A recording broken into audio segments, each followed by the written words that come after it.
Hello, this is your instructor, Alan Wheeler, and this is another mini lecture that should just last a few minutes that I'm recording for the online literature English 1102 class. Remember that each of these short lectures will present one work that we're studying along with one approach or principle, some aspect that can be applied to anything that you read in our class. Today we will be applying the technique of active reading to Langston Hughes' short story On the Road. Now, active reading, of course, should be applied to any piece of literature that you read. And to that end, let me read a passage this comes from page 6 on your literature textbook. This is a short passage on literary fiction right out of chapter 1. So if you get your book and look there with me, this is on page 6, and you'll see there a heading in bold, literary fiction. And here's what your editors have to say. Literary fiction calls for close attention. Reading a short story by Ernest Hemingway instead of watching an episode of Grey's Anatomy is a little like playing chess rather than checkers. It isn't that Hemingway isn't entertaining. Great literature provides deep and genuine pleasures, but it also requires great attention and skilled engagement from the reader. I'll skip a little bit. Reading literary fiction is no merely passive activity, but is one that demands both attention and insight-lending participation. In return, it offers rewards. So this is a little passage that talks about the difference between maybe pleasure reading and entertainment and the work that's involved in looking at more serious literature. Now, I'm going to turn to the back of the book. This is on page 1357, all the way in the back of your textbook. It's chapter 37 on page 1357, and this chapter, although it's about writing about literature, it begins with a discussion of reading actively. And so these are some of the things that they suggest. It's a little outline of suggestions for active reading. And these are the nuts and bolts, really, or maybe a better way to say it would be the wrenches and the drivers, the tactical tools that you can use to do a close reading. And here they are to preview the text. And there's a short discussion of how to preview, to take notes on separate paper, or to annotate the text. Annotation being to make marks right on what you're reading. And in the case of On the Road just a few minutes ago, I went through with different colored highlighters and highlighted in green the setting and all the phrases dealing with the setting, and made notes about various repeated images and things. So that marking up the text itself is annotation, and taking notes on separate paper, of course, is regular note-taking.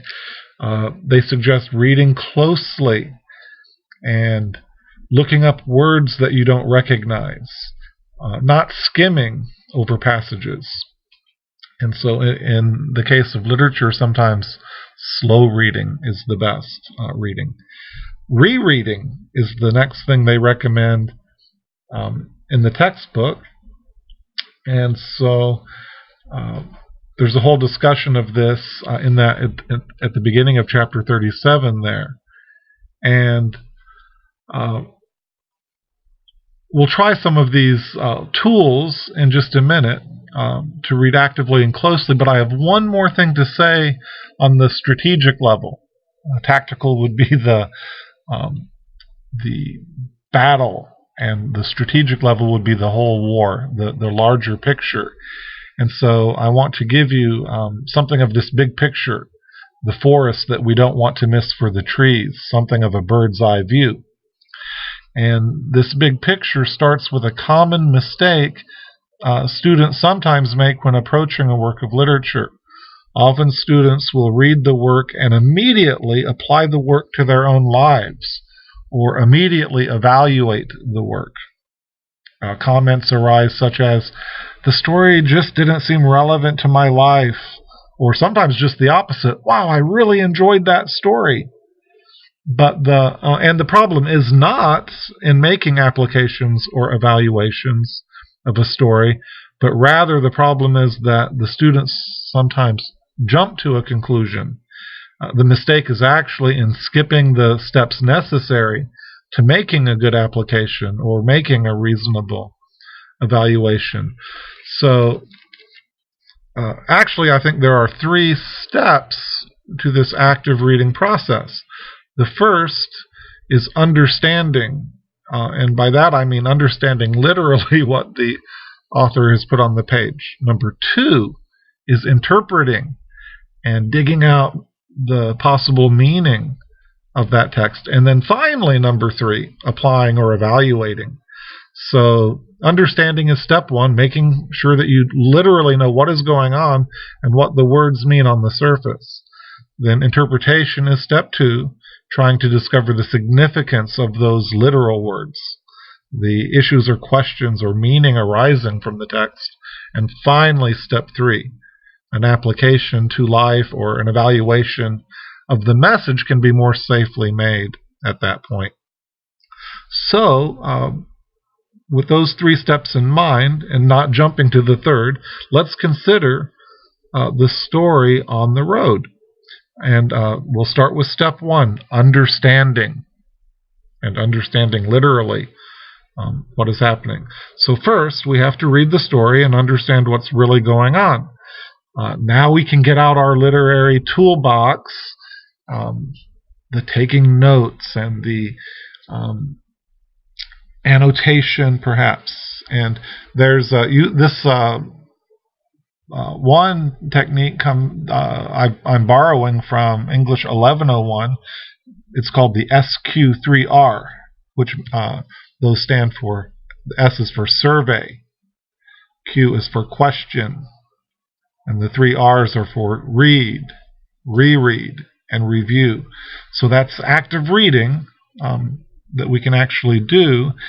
And so before we jump to conclusions and decide what the meaning of the story is, we should do first at least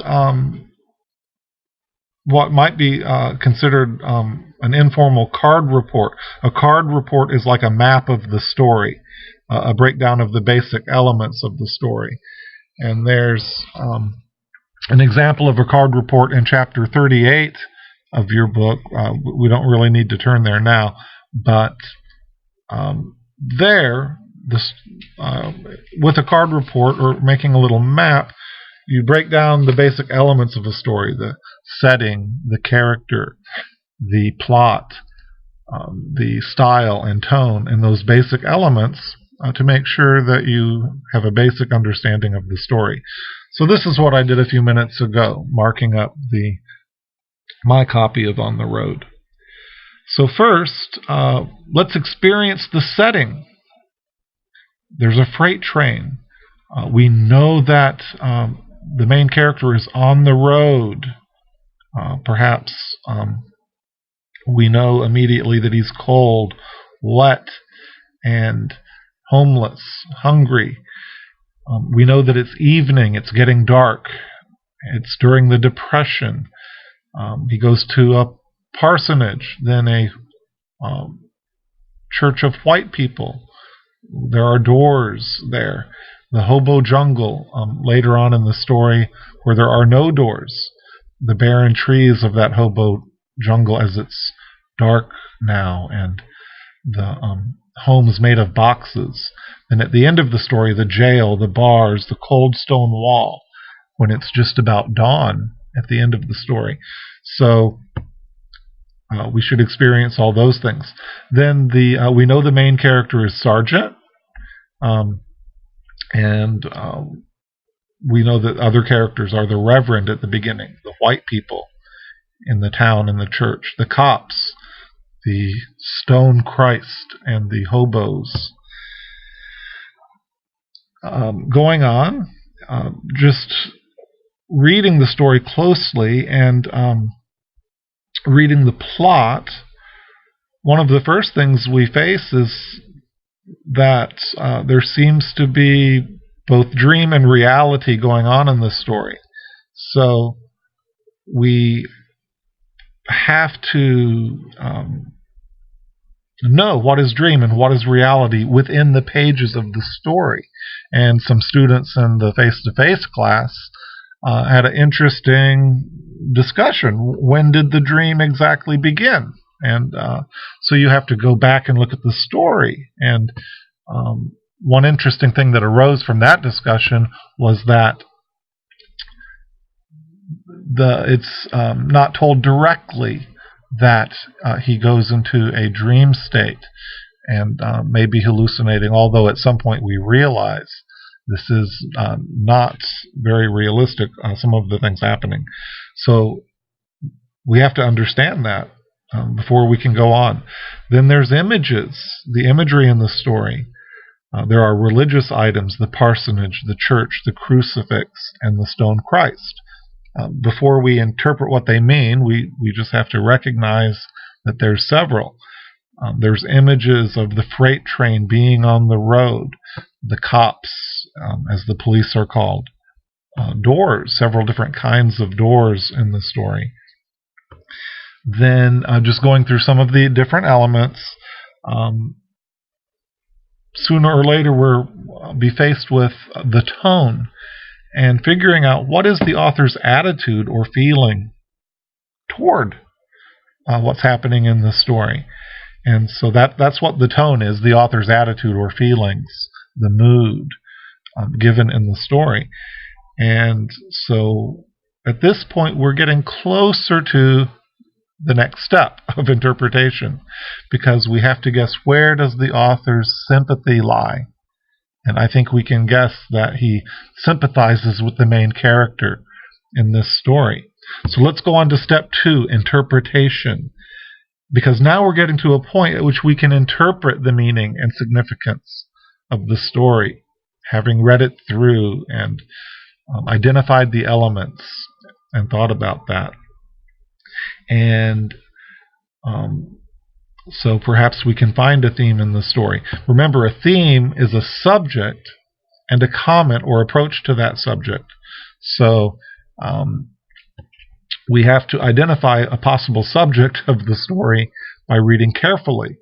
And the plight of this man might be extended to social problems of injustice and poverty, or discrimination and civil rights. So whatever the case, we need to identify what issues is the author raising in this story. Now we can look at things like the subtext, things underlying the story, which the historical problems of that day, the Depression, racism. You can look in your textbook. If you look up in the index, you can find some information on the Harlem Renaissance and other African American writers who wrote about these issues. But those are some things that underlie the story. Also, when thinking about theme, we've got to consider irony. And that irony is when there are things that are opposite to their surface meaning, or that contrast sharply with what they should be. So in this story, a church which should be a bastion of love seems to be unaccepting and unloving. The police seem to cause harm rather than to protect. And other ironies arise. Perhaps Sergeant, this main character seems full of faith, kindness, hope, and persistence. But does he feel helped, or does he feel left alone and abandoned abandoned by Christ in the story. So we can ask these questions. Is the surface meaning the same as the underlying meaning? We need to ask that.